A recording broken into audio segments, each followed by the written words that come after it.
Good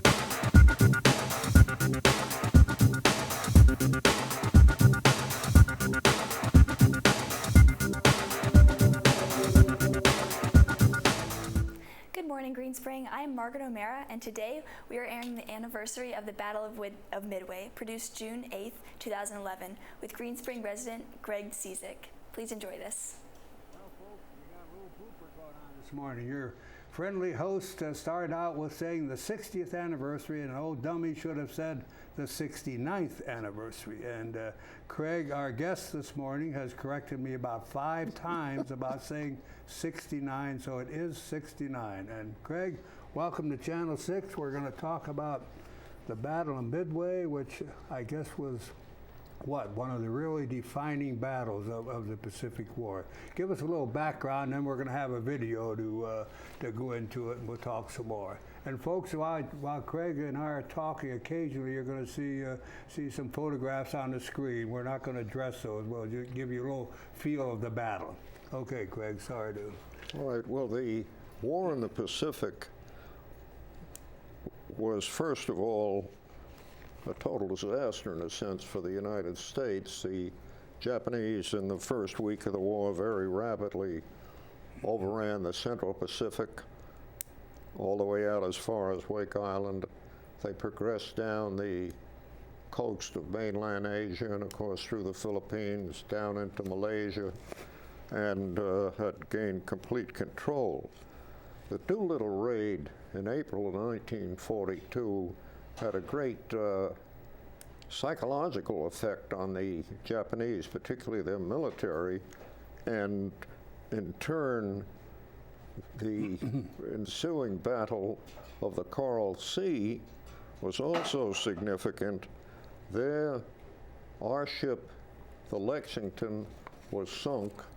However, the Yorktown survived, went to the west coast, was repaired. It was supposed to take 90 days. They turned it around in 3 days, and they had the shipyard mechanics still working on her when she headed back to join the other fleet.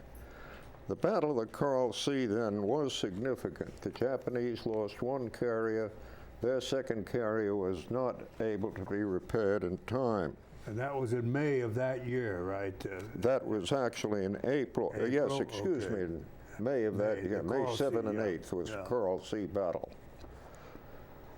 The composition of the opposing forces at Midway, the Japanese literally had a huge fleet under the command of Admiral Yamamoto, the planner of Pearl Harbor. Their armada of 200 ships concluded 4 carriers and 700 aircraft. Okay.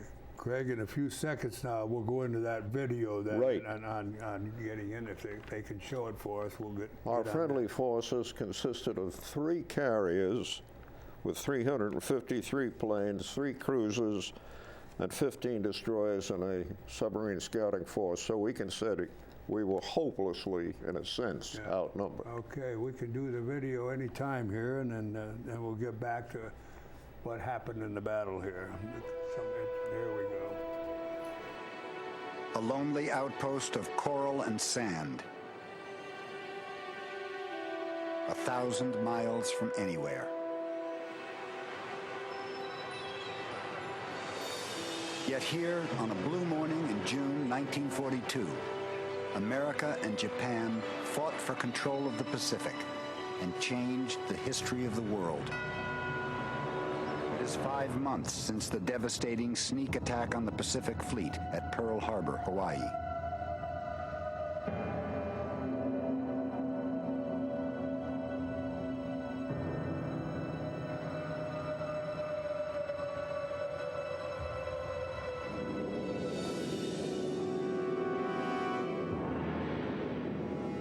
Now Japan is poised for total domination of East Asia and the Pacific.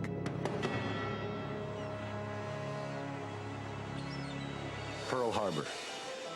In a dingy basement beneath command headquarters, Navy code breakers have pulled off the greatest intelligence coup of the Pacific War. Out of coded enemy radio transmissions, they have teased out the secret plans for the next major Japanese attack. A huge Japanese task force is preparing to strike a crippling blow against the already weakened U.S. Navy. It will happen at Midway, as early as June 3rd, less than a month away. Yet now, the U.S. knows what's coming, and the Americans will lie in wait, hoping to ambush the Japanese fleet. Yorktown will rendezvous with her sister ships, Hornet and Enterprise, at a point approximately 325 miles northeast of Midway. Their mission? To ambush the Japanese.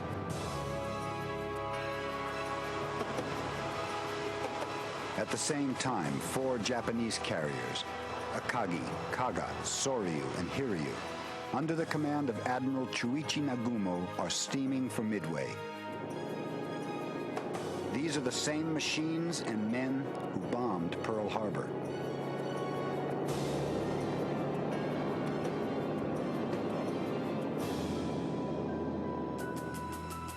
The Japanese know nothing of the American trap awaiting them. Admiral Chuichi Nagumo readies his attack. He is supremely confident of the final outcome and utterly unaware of the American aircraft carriers slowly closing in.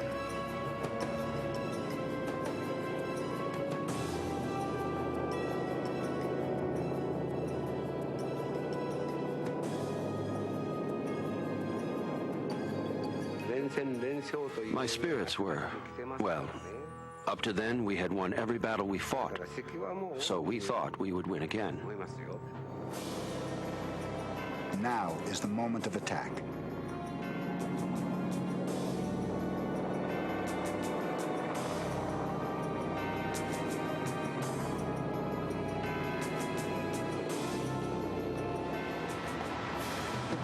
"7 a.m. The water's off Midway. The Japanese commander, Admiral Nagumo, is still completely in the dark about the trap awaiting him.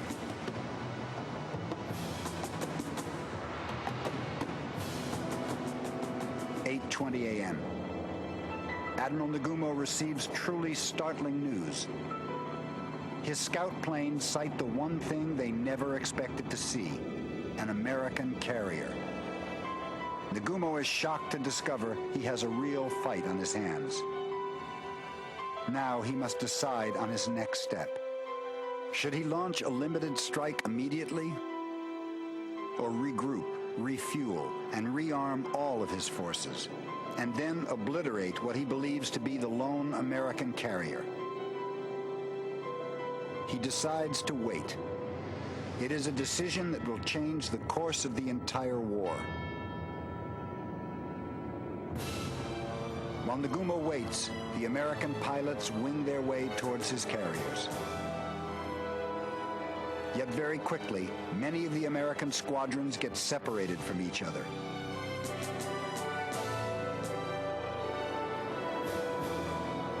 Most of the torpedo bombers find themselves on their own, without fighter protection from the fast, lethal Japanese Zeros.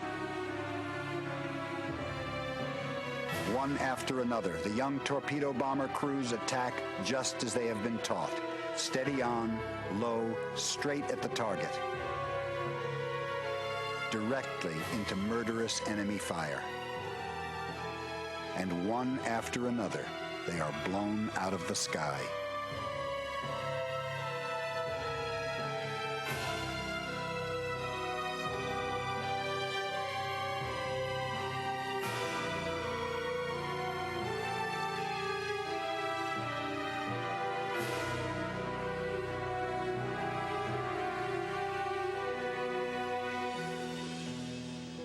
The Enterprise Torpedo Squadron, 18 out of 28 men, killed. The Yorktowns, 21 out of 24. And of the 30 from Hornet's torpedo squad, only one man makes it back.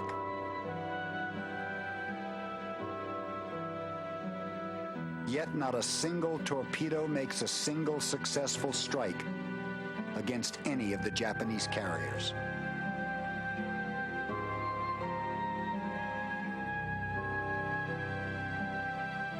Despite all the sacrifice, the Americans are losing the battle.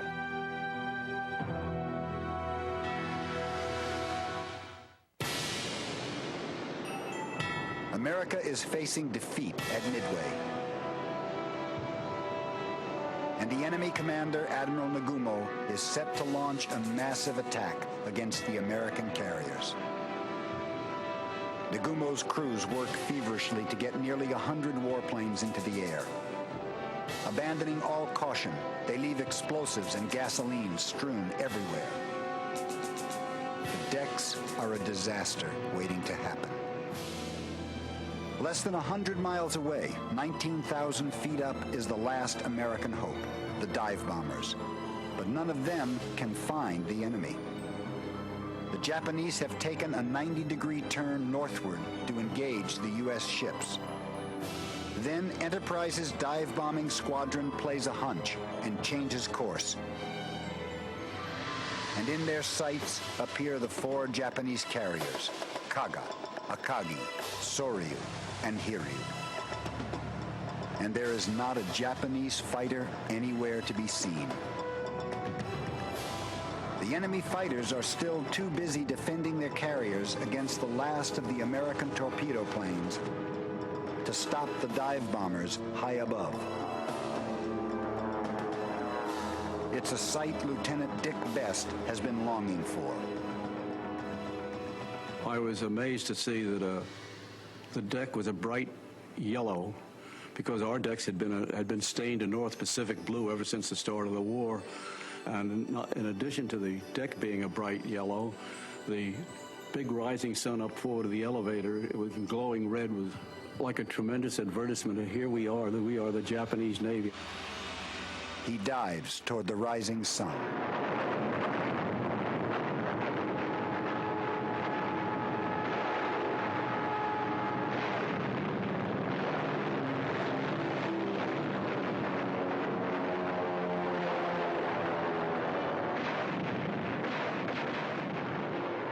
And releases his bomb, as does the rest of his group, onto Japanese decks now crowded with torpedoes, bombs, gasoline, planes, and men.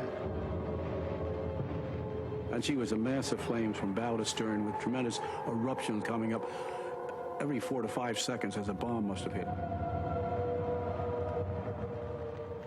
Japanese survivors float hour after hour in the water, in silence with the dead and dying, as Kaga burns. Most are rescued by other Japanese ships, but not all. We were fortunate to have been rescued so quickly. But there were still men left swimming, and they committed suicide.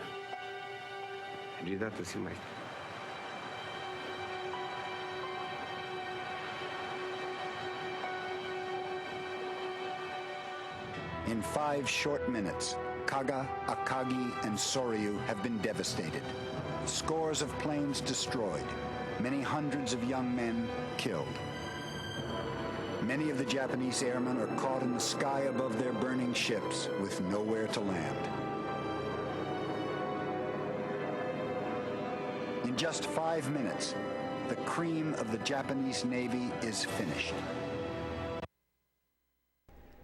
Craig, I've got to tell you, that I've watched that 3 or 4 times, and I think you have too, and it just sort of sends something through my spine. I'm so proud of what they did back then. And let me make a couple comments on the code breakers, and then get into the battle a little bit, if you would. But you know, that they broke the Japanese code was such a great feat, and without getting a lot of details, one of the very significant things that happened was a ruse, where they had Midway Island use a radio to say, hey, we're running short of water or something like that.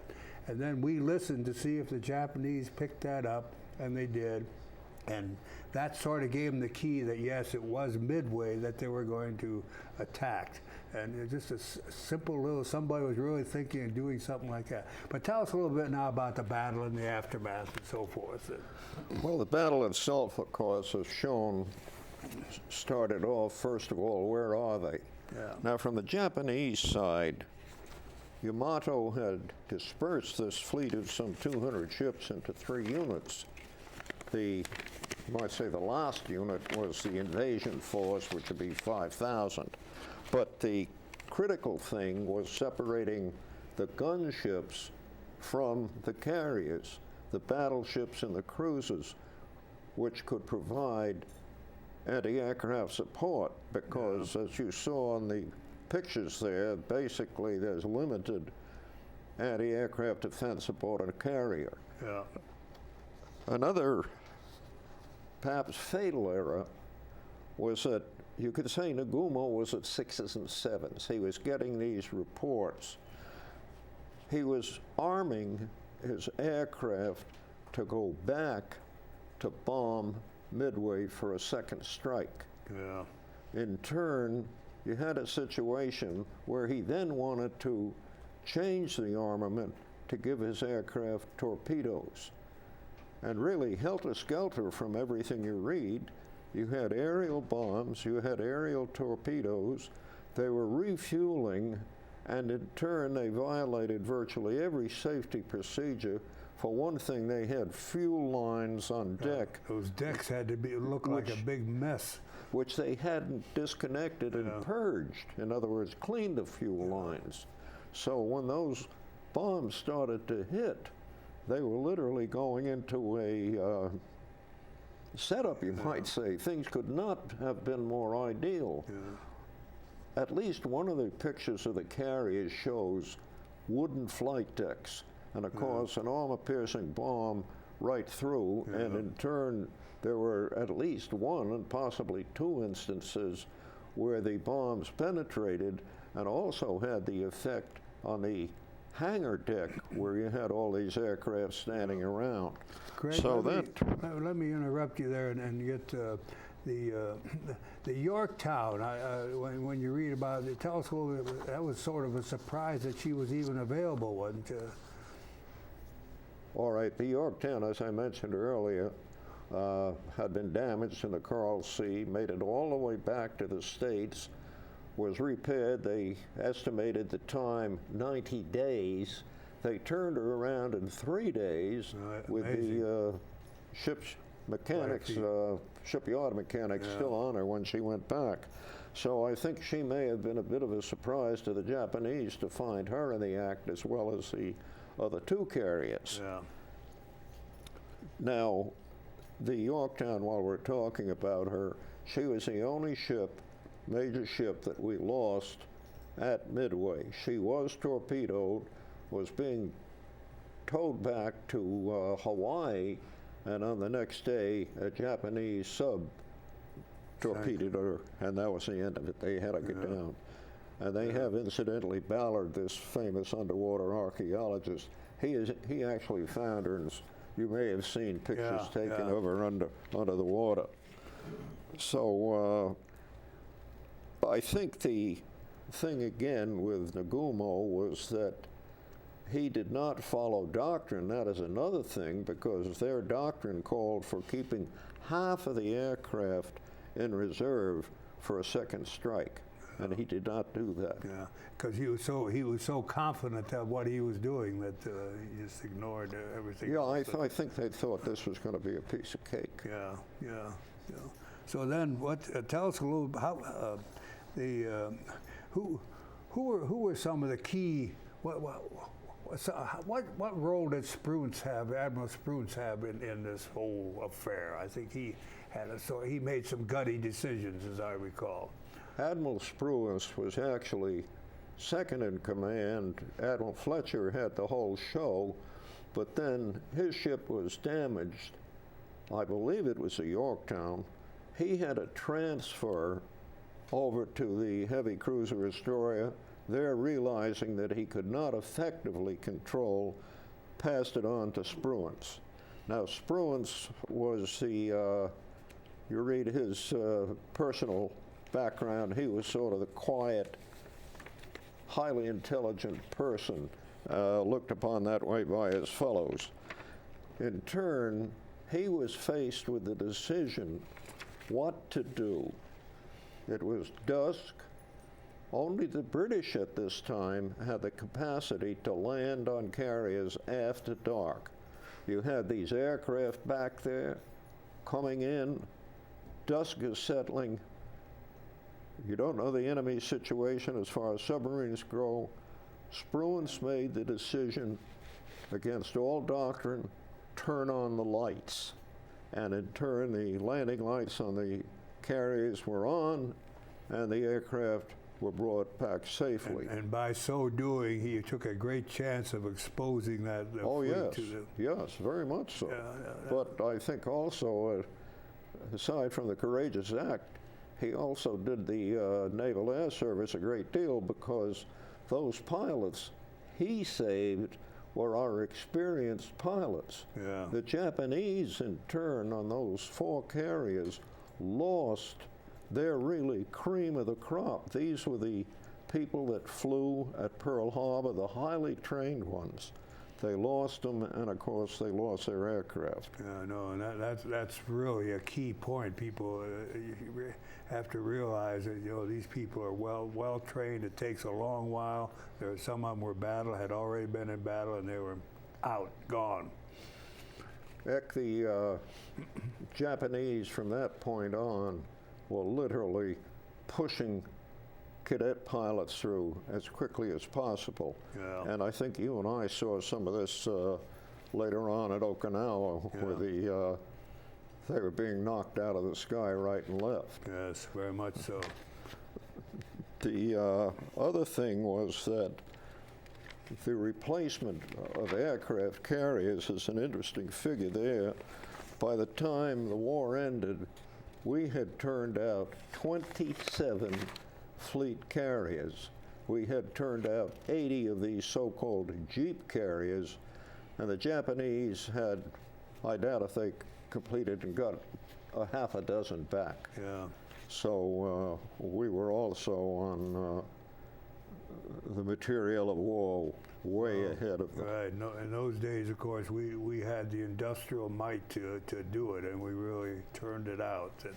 That's a good point, because Yamato had 2 tours of duty in the United States, and he actually, even though he was the architect of Pearl Harbor and beyond, he let it be known that if you're going to do this thing, we have 6 months.